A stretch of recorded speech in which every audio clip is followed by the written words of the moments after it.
Okay,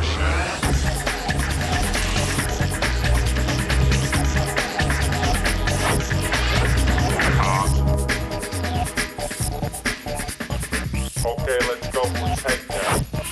Action.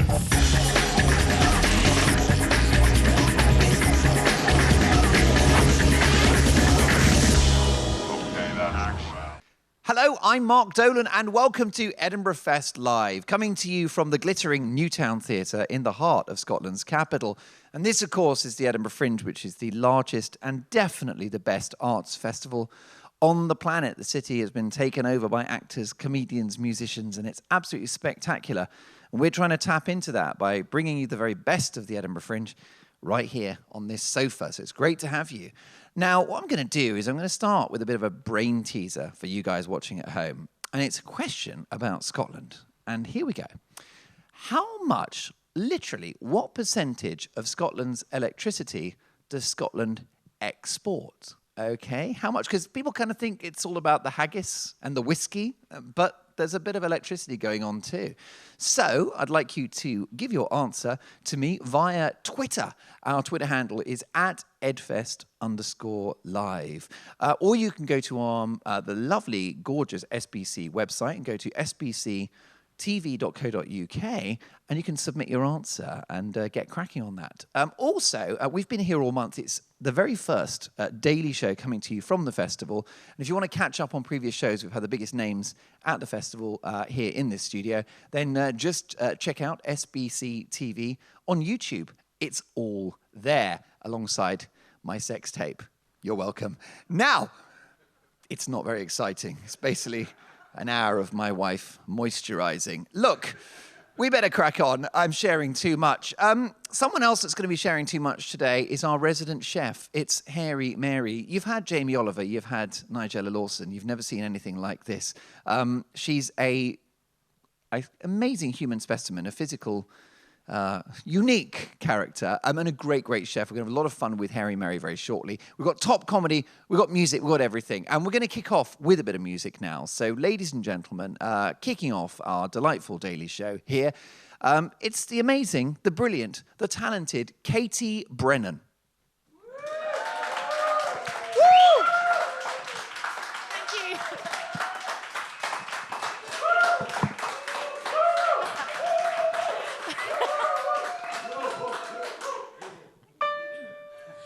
I've been blogging recently to hone my journalism skills. If only one day this writing lark would help me pay my endless bills. There's a New York columnist from a famous TV show who inspires me to think real big. But she leaves me a long way to go. Oh.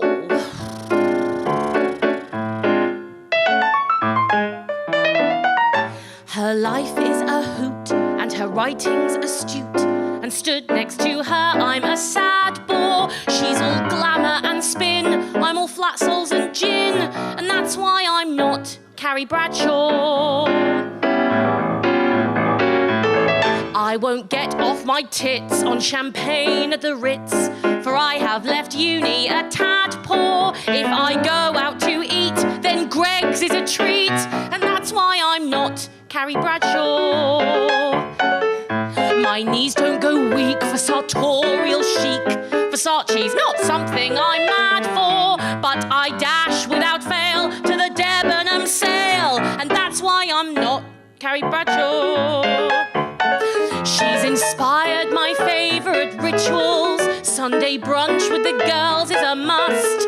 But salmon on rye can fuck off and die. Bacon and eggs you can trust. Carrie's rarely a state after Cosmos at 8. A night out leaves her just a tad sore. For me it's a win, not a puke in a bin.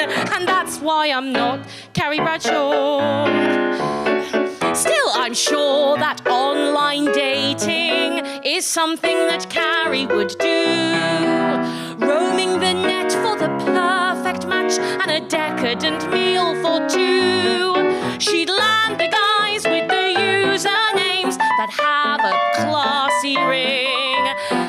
Alas, no Aidens or Russians for me. Just Pussy Prince or Colossal Cocked King. Oh, God.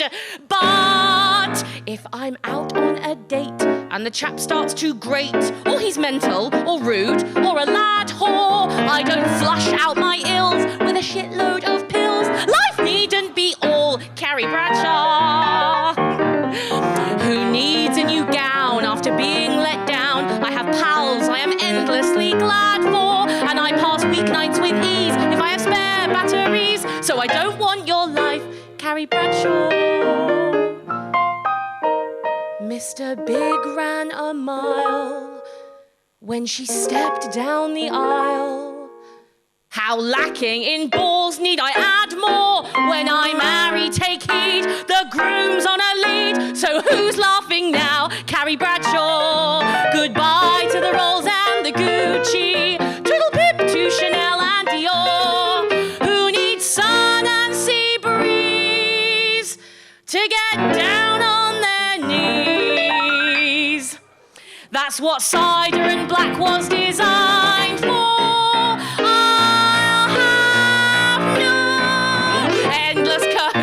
With insensitive brutes. So what reason have I to be sad for? And by some divine force, I don't look like a horse. Therefore, thank fuck, I am not Carrie Bradshaw. Woo! Thank you.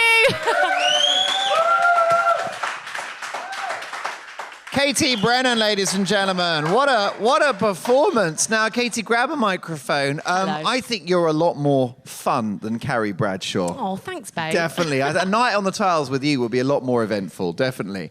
Well, I mean, the show is called Quarter Life Crisis. That's right, yeah. So does that mean you're going to live to 100? I mean, what's the story there? Well, fingers crossed. You know what they say, a gin a day keeps the doctor away. Definitely, definitely. Well, what's the idea of the show? What's the overarching concept? Well, we wrote the show. This is my songwriting partner, Joe Atkins, and we Welcome to the studio, Joe, by the way. Joe Atkins. Thank you very much.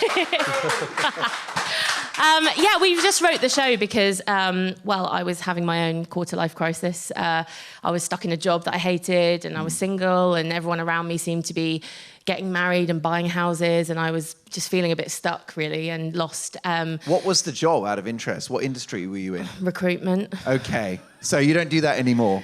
You're an entertainer now. Yeah. It's perfect. Yeah, I can't see you in an office. I think you. No, you know payroll doesn't suit me. I don't think. So, and how do you know Katie, Joe?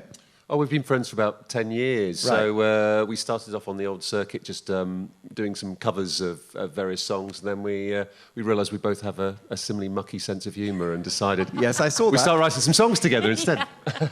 That's it. And what's your musical background, Joe? You're a composer? So I'm a composer, yes, and a musical director. And in fact, I'm up here with two other shows as well as part of The Fringe. But this is one that we've written together, and so it's a bit of a baby for us. Yeah. I always find it annoying when people have more than one show. Do you know what I mean? So It's like, can greedy, you not isn't be it? so talented?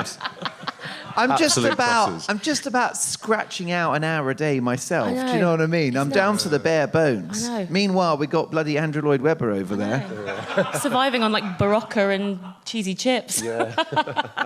And how about you? Now, so you obviously have you've got so many different skills. You sing, you're funny.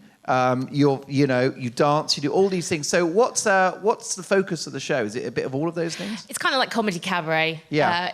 People have sort of said it's just like being with me in my bedroom, drinking a gin or two and talking about life and setting, rights to the world, which is a really lovely thing for people to say. Isn't there a danger that now that you're doing the show and it's a massive success, you're going to be like rich and famous and have men throwing themselves at your feet? You're not going to have anything to write about anymore. It's going to be the Adele problem. I know. I'm deeply concerned. It would be terrible. Yeah. But you'll deal with that when it happens. Yeah. I mean, we all have to suffer for our art. So, yeah. We do indeed. And tell me about your relationship with the audiences up here in Edinburgh. How's the run been going? How do you they're find? amazing. The other day, I drink a gin on stage during the show, but the other day I didn't really touch it because my mouth was a bit dry and I was being professional and had my water. And at the end of the show, I was just sort of wrapping things up, and this man in the audience put his hand up, this Scottish guy, and he said, "Hey, you've not drunk any of your boob juice." Right. And I was like, what's that now? And so then the audience started screaming at me to down my drink on stage. And Okay. I'm always one for peer pressure. So, yeah, I saw off this massive gin and tonic. Well, on I can stage. tell you, I've had about 3 or 4 pints of boob juice this morning, and I've never felt better. Feel so alive. Must introduce you to her at some point. Now, the thing is... So that's amazing. And what's your plans after Edinburgh? Because do you like to tour this? Because you do this all year round, right? Well, as and when we can, yeah. I think the first plan will be to sleep. I know. We'll have a lie down first. And, we'll just see what happens, really. Hopefully. Do you feel, is the show satirical? Are you, like, righting the wrongs of the world? Or is it more just a jolly up and a lot of fun? It's just about jizz and tits and gin, really. Yeah. I think that's the title for next year's show, Jizz and Tits and Gin. If that's not a sellout, 5 stars to Scotsman, I'll eat my hat. Right? Well, can I have a massive round of applause for the amazing Katie Brennan and also her partner, Joe. Thank you very much. Thank you very much. You're brilliant. Can you tell us where the show is and when? Yes, of course. It's on at 22:50 every evening at Underbelly in George Square in the Wee Coo. Go see that Wee Coo. We'll be back in 2 minutes with the amazing Ben Hanlon.